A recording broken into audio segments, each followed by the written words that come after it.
যাবত ভাইয়া তোকে ডাকছিল, কোথায় ছিলি তুই? হ্যাঁ, ঘরের মধ্যে বসে বসে সাজুগুজু করতেছিলি।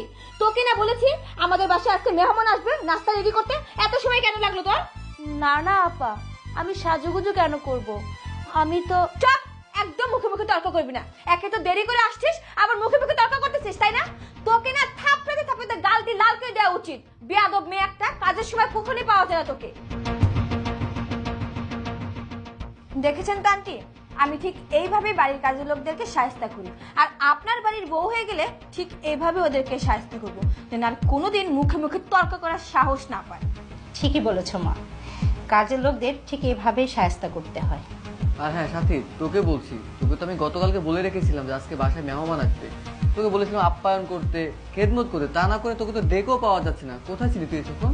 ভাইয়া, তুমি যে কাকে কি বলছো না, তোমার কথা কেউ শুনবে? ও তো শুনবে না, ও তো আছে অন্য ধান্দায়।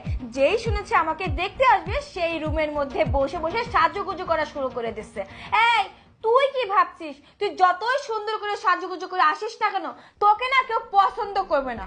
তোকে যদি কেউ বিয়ে করে না, সেই রিক্সাওয়ালা বা রাজমিস্ত্রি বিয়ে করবে, তাছাড়া অন্য কেউ না। তুই কি মনে করছিস তুই সাজুগুজু করে এখানে আসবি আর আমাকে রেখে তোকে পছন্দ করবে? কখনোই না। তুই যতই সাজুগুজু করিস না কেন, তোকে কেউ পছন্দ করবে না। সিসি আপা, আপনি সব কি বলতেছেন? আমি সব সময় নামাজ পড়ে আপনার জন্য দোয়া করি। আমি মন থেকে চাই আপনাকে যাতে ওনারা পছন্দ করে। হইছে, থাক, আর দোয়া করতে হবে না। আর এমনিতেও তোর মতো কাজের মেয়ের দোয়া আমার লাগবেও না। আমার যে রূপ আর সৌন্দর্য, এটা দেখেই না আমার ভালো ঘরে এমনিতেই বিয়ে হবে। জিজ্ঞাসা কর ওনাদেরকে, ওনারা আমাকে এমনিতেই পছন্দ করবে। আমি কি কোনো দিক থেকে কম নাকি? তোর মতো কাজের মেয়ে নাকি খ্যাত একটা? তানহা, তুই আন্টিদের সামনে